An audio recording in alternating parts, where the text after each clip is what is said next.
tonight, a Shrewsbury man is given the highest civilian honor for his part serving in World War II.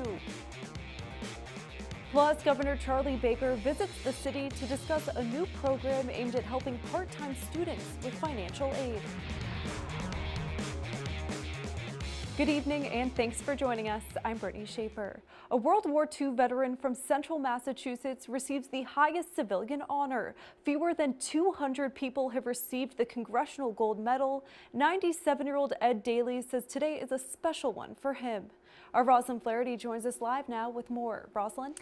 Brittany, this medal isn't just given to anyone, and although Ed says he's grateful, he credits the people who made the ultimate sacrifice. Just 1 day shy of his 98th birthday, veteran Ed Daly receives the highest honor, the Congressional Gold Medal for his service in the Office of Strategic Services during World War II. Memorable day for me, and I'm very grateful. The Shrewsbury resident grew up in Worcester and attended Holy Cross. He enlisted in the Army after college and was assigned to Kunming, China, where his OSS unit worked to code and decode messages vital to the Allies' success. Fewer than 200 people have received the honor, and Daly says he likes to stay humble. I did not do anything more than the 13 million others. They earned it.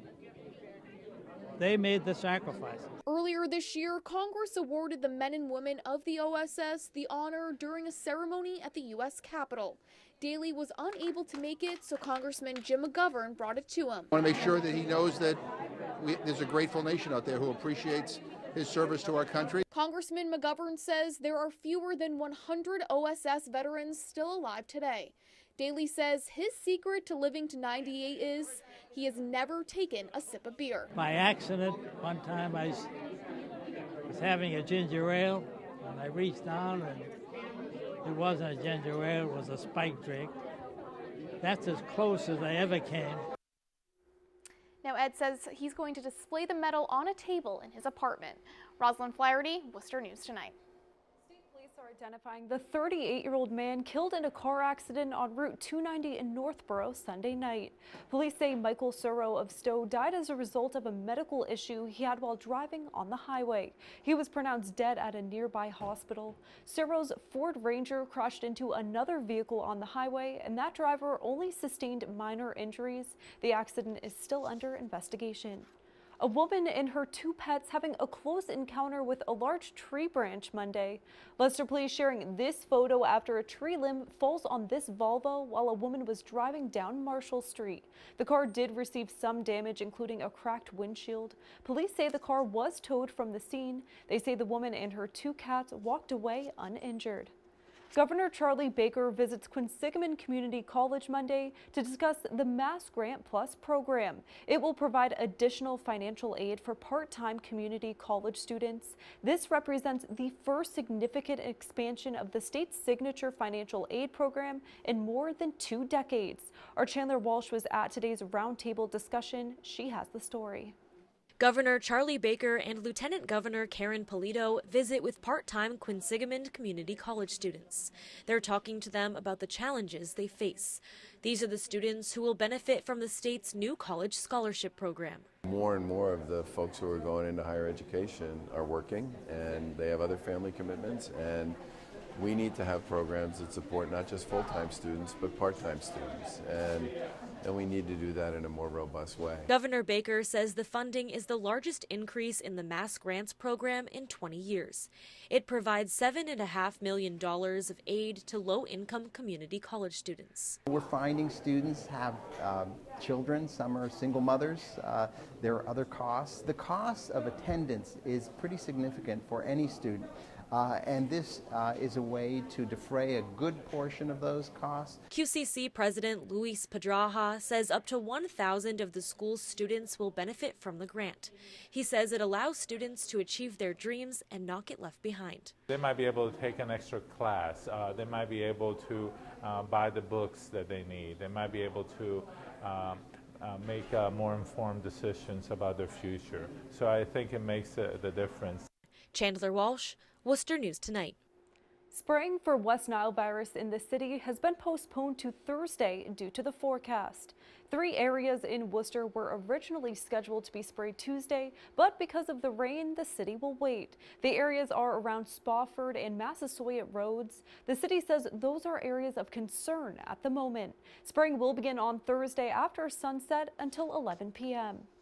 Saturday marked the official start of the fall season, but doctors in the area are warning residents of possible medical issues with the season change. Carewell Urgent Care says it's been busy due to cold season starting up. Nurse practitioner Gerard Morris says confirmed cases of the flu have already been recorded in the region. He says it's never too early to get a flu shot. Also, still of big concern are ticks. He says tick population doesn't die down until winter, and wearing long sleeves and bug spray is still important when outdoors. What we primarily see are tick bites. Lyme disease is very serious and it mimics cold, flu, and other conditions. Just give your body a quick once over, and you can pick the tick off, and if it hasn't been on for longer than 36 hours, the chance for Lyme disease is very, very low. Morris also says raking causes a lot of medical problems like back injuries or even stepping on a rake. He says the weather can still be hot in September and October, and for the elderly especially to take breaks while raking. Fallon Health holding their 13th annual Golf and Gather for a Cause tournament. The proceeds go towards a very worthy cause, benefiting hunger relief programs throughout Massachusetts. Our Andy Lacombe was at today's tournament. He has more from the Worcester Country Club. Historic Worcester Country Club, once again the backdrop for Fallon Health's Golf and Gather for a Cause. In 13 years, this event now closing in on raising $3 million for food pantries, food programs here in Worcester and central Massachusetts and across the state. And Fallon Health says it is an issue very central to their mission. Food insecurity is a problem across the nation. Massachusetts, no exception. And food is, a lot of people say, food is medicine. And a good health starts with a good meal.